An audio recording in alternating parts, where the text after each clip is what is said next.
It was Christmas Eve in Montgomery, Alabama, a city defined by its history but also scarred by wounds that seemed never to heal. The streets were adorned with bright lights, and the scent of decorated pine trees mixed with the crisp winter air. For many, it was a season of joy, but for me, it was always a painful reminder of what was missing: justice, equality, respect. My name is Sarah, and at 28 years old, life had already taught me that for people like me, black and determined, the path was never easy. I worked as a clerk at a large department store downtown. From the day I started, 3 years ago, I knew my boss, Mr. Anderson, didn't believe in my potential. He always gave promotions to my white colleagues, even when my work was flawless. The customers didn't make things easier either. Many treated me as if I were invisible, or worse, as if I didn't belong there. That morning, Mr. Anderson called me over. "Sarah, I need you to deliver Mrs. Whitmore's special order. She's an important client, and I don't want any problem. Take the truck and get it there quickly." It was humiliating, but I knew that refusing would put my job at risk. The destination was a wealthy neighborhood with mansions that looked like they belonged in magazines. When I arrived, I knocked on the door and was greeted by the hostess's cold stare as she scrutinized me as if I didn't belong in her world. I carefully handed over the packages, doing my best to hide my discomfort. On the way back, something unexpected happened. The truck broke down in a quiet area. I started walking, carrying the remaining gift bags that needed to be delivered. A group of white teenagers approached, and one of them shouted, "Hey, why don't you go back to where you belong?" My eyes burned with tears, but I kept walking. That's when a firm voice called out behind me, "Leave her alone." It was Pastor James, the leader of the local gospel church. He offered me a ride and, on the way, said something that touched my heart: "Sarah, God has bigger plans for you. No matter what others think, He sees your worth." That conversation stayed with me for the rest of the day. I didn't know much about Pastor James, other than what people said, that he was a man of faith, always involved in helping the community, and known for fighting against racism in our city. He dropped me off at home, but before leaving, he handed me a flyer for his church. "Join us tomorrow, Sarah. We're hosting a special Christmas celebration, and I think you'll find what you're looking for." I looked at the flyer as I climbed the steps to the small apartment I shared with my mother, Dorothy, and my 5-year-old daughter, Lily. The place was modest but always lovingly kept. My mother was sitting in the kitchen peeling potatoes for dinner, while Lily was drawing at the table with worn-out crayons. "How was your day, sweetheart?" my mother asked, noticing my tired expression. I sighed, dropping my bag onto the nearest chair. "The same as always, Mom. Racism disguised as demands. But I met someone, a pastor. He helped me when the truck broke down." My mother smiled warmly but with a hint of skepticism in her eyes. "Faith is important, Sarah, but remember, God helps those who help themselves. We need action, not just prayers." That night, after putting Lily to bed, I sat alone on the couch, thinking about the celebration the pastor had mentioned. Something about his words felt different. He didn't just preach, he lived what he believed. I decided I would go. I had nothing to lose. The next morning, I put on my best clothes, though they were still simple, and brought Lily with me. The church was in a nearby neighborhood, and when I arrived, I was greeted by a gospel choir rehearsing Christmas songs. The melody filled the space with such vibrant energy that, for a moment, I forgot my worries. Pastor James stood at the front, greeting everyone who entered. When he saw me, he gave a warm smile. "I'm glad you came, Sarah. Sit wherever you like. Today, we'll talk about how God turns pain into purpose." The celebration began with powerful hymns, and then the pastor took the pulpit. He shared a story about his own childhood in Montgomery when his family faced prejudice. I grew up hearing that I'd never amount to anything because of the color of my skin. But God showed me that a person's value isn't in what others say, but in His plan. Those words moved me in a way I didn't expect. When the celebration ended, several people approached me, offering warm smiles and greetings. A woman named Marcia even invited me to join a church support group for working women. As I walked home, I felt something different in my heart. Maybe it was hope, but reality quickly pulled me back when I returned to work the next day. Mr. Anderson was more irritable than ever. Sarah, I heard you delayed a delivery on Saturday. If that happens again, consider yourself fired. I didn't bother explaining what had happened. I knew it wouldn't make a difference. The day was long, and after it ended, I stopped at the market to buy something for dinner. While waiting in line, I noticed a flyer on the community board: Christmas decoration contest, prize, $5,000. It was the money I needed to get out of this situation. That night, I gathered my mom and Lily in the living room. What if we entered the decoration contest? We could create something special, something that shows the true spirit of Christmas. My mom raised an eyebrow. Sarah, with what? We barely have money for decorations. We'll use what we have. And I'll ask for help at the church. Maybe they can lend us materials. The following week, I started working on the decoration. Pastor James and some church members joined us, bringing recycled materials and creative ideas. We decided to create a unique Christmas scene, a representation of diversity and faith, with figures of various ethnicities gathered around a manger. As the days went by, the house began to transform. Lily was radiant, painting stars and gluing glitter onto cardboard. Even my mom started smiling more, helping sew little outfits for the figures we created. Word about our project spread, and even neighbors began to stop by to help.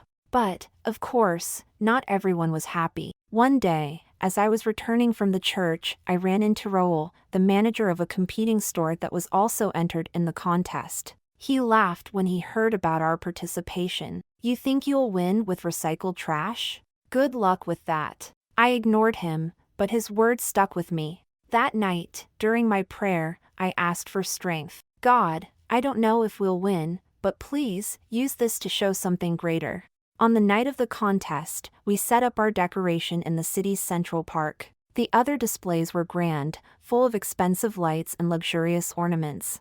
Ours, by comparison, seemed simple, but it had something none of the others had: soul. When the head judge approached, I explained the idea behind our work. We wanted to show that Christmas is for everyone. It's about unity, not status. When the winners were announced, my heart raced. The central square was lit with lights, and the crowd was buzzing with excitement, bundled up against the winter chill. I held Lily's hand as she marveled at all the decorations. Some were true works of art, made with expensive materials and perfect finishes. But when I looked at ours, I felt a deep pride. Every star, every detail in the manger had been made with love and, above all, purpose. The host climbed onto the stage and began announcing the winners. In third place, with a display full of creativity and visual impact, the team from Hamilton Street. The crowd cheered as a well-dressed group stepped up to receive their award. My heart beat faster. Could we be in the top two? Or would our work be completely overlooked? In second place, a decoration that combined luxury and tradition, the Westwood Mall team. The audience erupted in applause, but all I could think about was what would come next. The host paused dramatically, looking out over the crowd.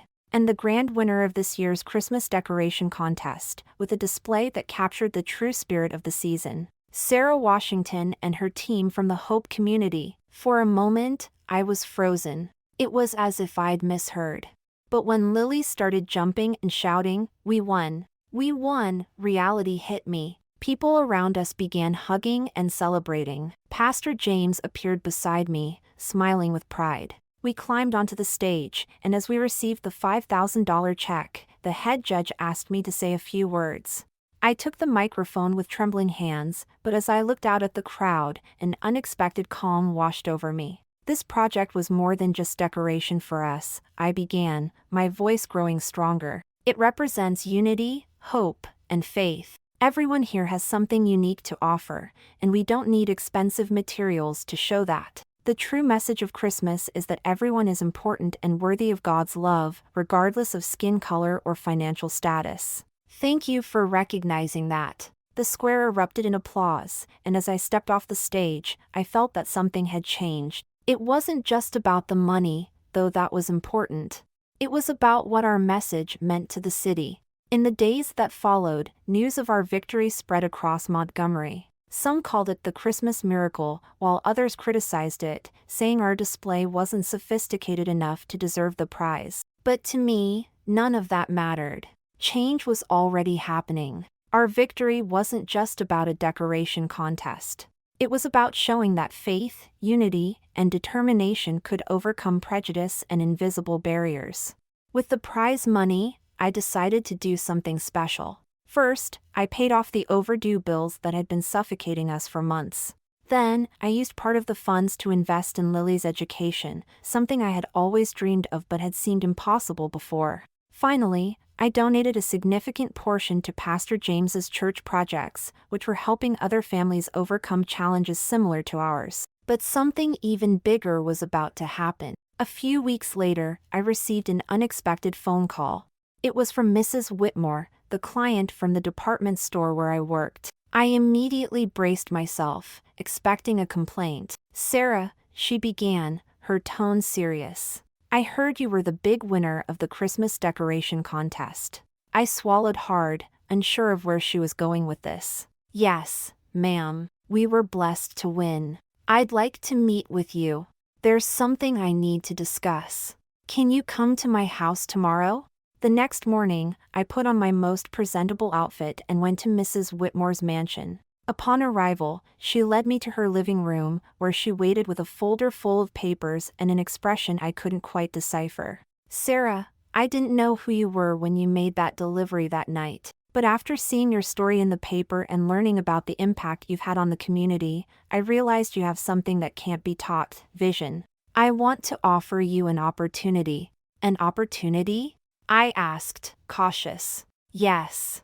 I own a small chain of decoration stores, and I need someone like you who understands what it means to work hard and turn little into much. I'd like you to manage one of my branches. The salary is fair, and you'll have the chance to grow." I was speechless. She was offering me something I never imagined possible, a chance to leave a job that brought me nothing but pain and step into an environment where my ideas and skills could thrive. "I don't know what to say," I admitted, tears welling up in my eyes. "Say yes," she replied with a smile. And so, a new door opened. Accepting the job was a decision that pushed me out of my comfort zone. I had always believed that opportunities like this weren't for people like me, people who had spent their lives being told to settle for less. But as I looked at Lily, who now slept more peacefully without the weight of our struggles, I knew I couldn't refuse. My first day at the new store was a mix of anxiety and determination. The branch was located in a more central area, and the customers were demanding. But unlike what I expected, the team was welcoming, perhaps because Mrs. Whitmore had already shared my story and how I had impressed her through the contest. Still, I noticed a few curious glances, a mix of doubt and judgment. One busy afternoon, a well-dressed customer with an air of authority called me to the counter. "Are you the manager?" she asked, raising an eyebrow. "Yes, ma'am. How can I assist you?" She held a catalog, pointing to a page featuring exclusive Christmas decorations. "I want this collection for my family's next event. Everything needs to be perfect, understand? No mistakes." "Understood. I'll personally ensure it meets your expectations," I replied as professionally as I could. She smirked slightly, seeming more skeptical than satisfied. When she left, one of the staff members commented, "She's famous for not trusting anyone. She's had entire decorations redone because they weren't up to her standards." I took a deep breath. It wouldn't be easy, but something inside me told me that God was preparing me for moments like this. That week, I dedicated myself to organizing every detail of the client's request. I worked late, planned, revised, and even sought help from Pastor James to find materials that were both accessible and unique, something he always happily did. When everything was ready, I personally delivered the order to her mansion. To my surprise, she greeted me with a warm smile. "You exceeded my expectations, Sarah. It's not just good, it's incredible. Perhaps I judged you too soon." That small victory gave me confidence to face other challenges in the new job. However, while my life seemed to be taking a better turn, Montgomery remained a divided city. That same week, something happened that deeply shook our community. During a public gathering at the city park, a multicultural event organized by Pastor James to celebrate the unity of all races and ethnicities, a group of men began provoking participants with racist slurs. It was something we saw often, but that day, it spiraled out of control. The pastor tried to calm things down, but the insults turned into shoves. Within seconds, one of the aggressors threw an object toward the stage where the gospel choir was performing, hitting one of the children. The crowd reacted with cries of outrage, and the event ended in chaos. News of the incident spread across the city, but, as always, the voices of the victims were drowned out. When I heard what had happened, my first reaction was anger. This can't keep happening, Mom. They can't do this and just get away with it. I know, Sarah, my mom said, her eyes heavy with sadness. But what can we do? These things have been happening for generations. We need to show them we won't stay silent, I retorted, feeling the same determination that had guided me during the Christmas contest. That night, I organized a meeting at the church with Pastor James and other community leaders. We decided that this time, our response would be peaceful but powerful. We planned a march through the city, with music, speeches, and symbols of unity and faith. The goal was clear: to show that we wouldn't be defeated by hate. The march took place the following Sunday, with hundreds of people walking side by side through the streets of Montgomery. Women, men, children, and elders carried signs with messages of love, faith, and equality. The gospel choir led the procession, singing hymns of hope that echoed through the streets. I held Lily's hand as we marched. Looking around, I saw something that deeply moved me: people of all colors and backgrounds united, even in a city still so divided by racism. When we arrived at the Central Park, Pastor James took the stage to speak. Christmas reminds us that God sent His Son to unite and save humanity. Today, we are here to show that light always overcomes darkness. Montgomery can change, but the change starts with us. The crowd applauded enthusiastically, and for the first time in a long while, I felt true hope. It wasn't just about a march or a protest. It was about planting a seed. The march brought a moment of unity and hope to the community, but it also drew unwanted attention. The next day, headlines about the event filled the local newspaper. While some articles highlighted the message of faith and equality, others painted a different picture, questioning the march's intentions and even suggesting that we were exaggerating the racism in the city. At work, I noticed some colleagues behaving differently. Raul, who always treated me coldly, made subtle comments throughout the day. Interesting what you all did yesterday, Sarah. But maybe you should focus on work, you know? These things can cause problems for everyone. I pretended not to hear him, but the comment bothered me. Mr. Anderson, my old boss at the department store, reacted even worse. He walked into the store where I now worked, stared at me, and said with disdain, "I see the promotion gave you more courage to show up everywhere." I knew standing up to the system wouldn't be easy, but I was determined to continue. However, tensions escalated even further when I received an urgent call from Pastor James that night. "Sarah, we need to talk." Something happened. I rushed to the church, where he met me with a grave expression. He held a large brown envelope that had been delivered anonymously to the church door. Inside was a letter with clear threats, demanding that the community center be shut down. Alongside the letter was a photo of our march with the words "We're watching you" scrawled in red ink. My heart sank. "Pastor, they're not going to stop, are they?" "Sarah, this isn't about us. It's about what we represent. But remember, greater is He who is in us than he who is in the world." As he spoke, I realized my determination was being tested. We could give up, let fear win, or we could keep trusting that God was in control. Despite the threats, we decided the work at the community center would continue. Our programs began gaining momentum. Gospel music classes brought together youth from various parts of the city, many facing the same challenges of prejudice and exclusion that I had experienced. History classes focused on African American heritage, led by local volunteers who shared stories of resilience and achievement. However, external pressures persisted. One day, I received a notice from the city council stating that the community center needed to undergo additional inspections, clearly an attempt to stall our progress. At the same time, donations began to dwindle as many feared being associated with our project. "Sarah, maybe we should slow down a little," suggested Marcia, one of the community leaders helping with the center. "If we slow down now, we'll be giving up," I replied, trying to hide my own insecurities. My mom, always practical and protective, was also concerned. "Sarah, think about Lily. You're putting your family at risk. I know, Mom, but I can't teach my daughter to have faith and courage if I give up myself. Amid the difficulties, I received an unexpected visit at the store. Mrs. Whitmore walked in with a serious expression, but this time, her usual air of superiority was absent. Sarah, I've heard about the challenges you're facing with the community center. I want to help. I was surprised. Mrs. Whitmore, you've already done so much for us. I can't ask for more. I'm not just offering money, she said, placing a folder on the counter. I want to help legally protect the center. My husband is a lawyer, and he can ensure you're not shut down by these unfair inspections.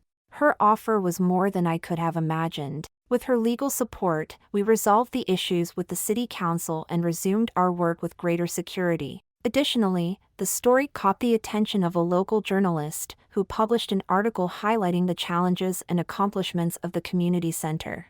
The response was immediate. People who had never been involved before began showing up, offering help, donations, and support. Among them was Mr. Anderson, my former boss, who approached me with an uncomfortable expression. Sarah, I think I misjudged you, he said hesitantly. I want to apologize. And, if you need anything, let me know. Though his words couldn't erase what I'd endured, I accepted them with a simple thank you.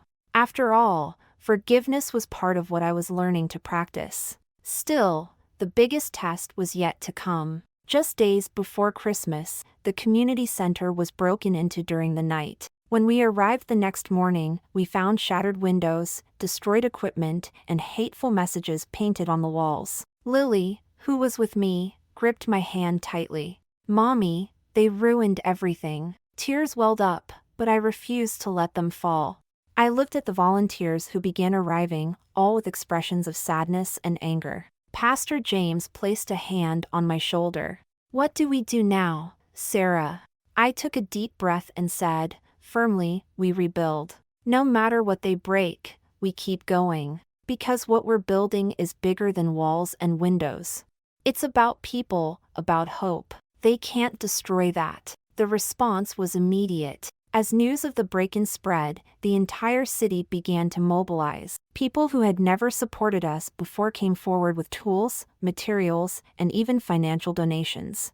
A local business owner offered new equipment, and neighbors organized a workday to clean up and repair the damages. While we worked, I realized something incredible. The hatred aimed at us had only strengthened our resolve. The community center wasn't just a physical space anymore, it had become a symbol of resilience and unity. The reopening of the center was scheduled for December 24th, Christmas Eve. We wanted the space to symbolize renewal, hope, and togetherness. On the night of the event, the center was packed. People from all over the city came, some out of curiosity, others in genuine support. The gospel choir opened the ceremony with a song so powerful it brought tears to my eyes. I was called to the stage to speak.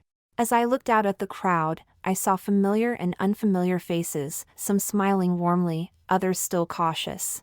A year ago, I could never have imagined standing here today, I began, my voice trembling with emotion. I've always been told that we can't change the world, that things are the way they are. But today, looking at all of you, I know that's not true. God gave us this space to plant seeds of faith, courage, and knowledge. Let's use it to build a future where our children can dream without limits and where no barrier can stop them from achieving those dreams. The audience erupted into applause, and I felt tears streaming down my face as Lily ran to hug me. At that moment, I realized the true Christmas miracle wasn't the prize we had won or the community center we had rebuilt. It was the transformation in the hearts of the people around us. The night of Christmas Eve brought a chill in the air, but the warmth inside the community center was palpable. The space, now fully restored, was alive with color and light. The walls, once vandalized, were painted with murals depicting scenes of unity, hands of different skin tones joined together, forming a bright star atop a Christmas tree. The gospel choir filled the room with music that lifted everyone's spirits. As I walked among the guests, I watched children laughing, teenagers serving food, and even some who had once been indifferent now joining the celebration. But even amidst the joy, part of me couldn't fully relax. The threats, the vandalism, and the resistance were still fresh in my mind. Pastor James stepped onto the stage and gestured for me to join him. Reluctant but honored, I took the microphone. "Good evening, everyone," I began, my voice shaking. "A few weeks ago, this place was in ruins. Many thought we wouldn't recover, that we would give up. But look around. We didn't just rebuild walls and windows, we rebuilt hope." The crowd applauded, and my heart filled with gratitude. I continued, "This community center isn't just a building. It's a promise that love is stronger than hate, that unity conquers prejudice, and that with God, anything is possible." The choir began singing again, and people stood, clapping along to the rhythm. However, a noise from outside caught my attention. A small, aggressive crowd had gathered outside. I recognized some of the faces as those who had always opposed our work. They held signs with hateful messages, trying to intimidate those inside. Pastor James and I exchanged glances. "Sarah, maybe we should close the doors," he suggested, concerned. "No," I replied firmly. "If we close the doors now, we'll be showing them they've won. We need to face them with courage and faith." With the support of some volunteers, we stepped outside to confront the crowd. We raised our hands in a gesture of peace, but our hearts were racing. "You're not welcome here," shouted one of the men in the group. "Montgomery doesn't need this." I took a deep breath and stepped forward. Montgomery needs unity, not division. This place is for everyone, no matter their color, religion, or background. The man seemed surprised by my response. He hesitated for a moment but then moved forward, trying to intimidate me. Before he could get closer, Lily appeared by my side and held my hand. "Leave my mommy alone," she said, her small voice filled with courage. The crowd fell silent. Something about Lily's innocence seemed to disarm the hate. Some people began to back away, and soon the group dispersed. As we walked back inside, tears rolled down my face. It wasn't just fear, it was the realization that something greater was happening. Inside the center, people began singing Silent Night, their voices joining in a chorus that seemed to reach the heavens. I looked at Pastor James, who smiled and said, "They won't forget this, Sarah. And neither will we." The celebration continued, and at the end of the night, we handed out gifts to the children, all donated by people who believed in our mission. Lily received a doll she had been wishing for, and seeing her smile lifted a heavy burden from my shoulders. Before leaving, Mrs. Whitmore called me aside. "Sarah, tonight you did something most people can't. You showed that true faith isn't just believing, it's acting. I have something for you." She handed me an envelope. Inside was a rental contract for the building next to the community center. "I want you to expand this work. The space is yours." I couldn't believe it. A new chapter was beginning.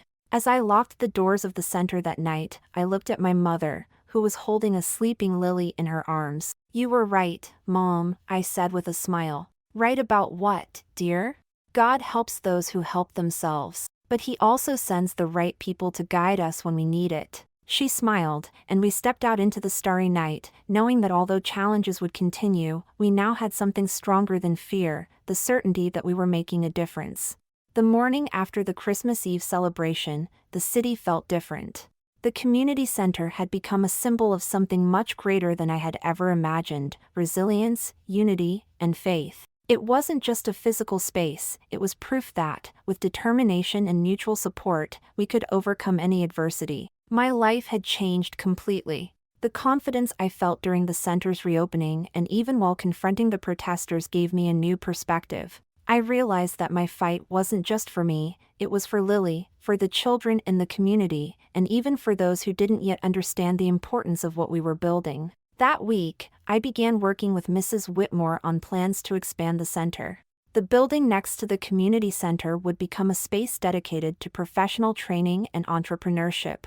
It would be a place where people could learn practical skills like cooking, carpentry, and business management while also building their self-esteem and rediscovering their worth. "Sarah, you have an incredible vision," Mrs. Whitmore said during one of our meetings. "But you know, this is just the beginning. Montgomery needs more people like you." Her words stayed with me. I didn't see myself as someone special, but perhaps that was the point.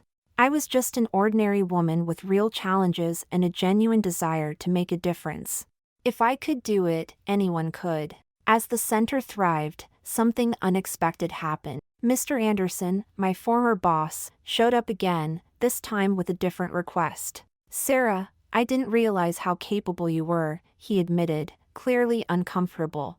"I've made mistakes, and, well, I think we can all learn something from the work you're doing." I listened carefully and, for the first time, felt he was genuinely sorry. There was no bitterness in my heart. "Mr. Anderson, we're all learning. If you'd like to help, there's always room for willing hands." He smiled, a bit awkwardly, but promised to make regular donations to support the center's programs. I also began to notice changes in the community. The group that had tried to intimidate us didn't return, and some of them even began to quietly participate in our activities. It was as if something had started to transform, not just in the people around us, but in the entire city. One day, during one of the music classes, Lily called out to me, "Mommy, look!" She pointed to a group of children singing together, their smiles as bright as the Christmas lights. "They're so happy, Mommy. That's why you did all this, isn't it?" "Yes, my love," I said, feeling a lump in my throat. "It's for them. And for you, too." Lily smiled and went back to playing with her friends. I knew she would grow up in a world that still had its challenges, but I also knew she carried something I had fought to build: faith and courage. That night, I sat alone on the porch of the community center. The sky was clear, and the stars shone brightly. I thought about everything we had gone through that year: the challenges, the threats, and the unexpected victories. My mother joined me, carrying 2 cups of warm tea. "You did well, Sarah," she said, her voice full of pride. "I didn't do it alone, Mom. So many people helped. God placed each of them in my path at the right time." "Maybe," she replied, looking at the stars, "but God also needs someone with the courage to answer the call. And you answered it." I smiled, feeling a deep peace. I knew the work was just beginning, but I was ready for whatever came next. The community center continued to grow. In the months that followed, we organized job fairs, cultural events, and even a fundraising marathon that mobilized the entire city. Each victory was a reminder that the seeds we had planted that Christmas were beginning to bloom. The following Christmas, as I walked through the decorated center, with lights shining even brighter than before, I thought about how much my life had changed since that night Pastor James helped me on the roadside. God had used that moment to transform not only my life but the lives of so many others. Now, I want to invite you, the reader, to reflect on how you can make a difference in your own community. No matter how small your efforts may seem, with faith, anything is possible. If this story touched your heart, share it with others and spread the message of love and hope. Together, we can build a better world. Merry Christmas!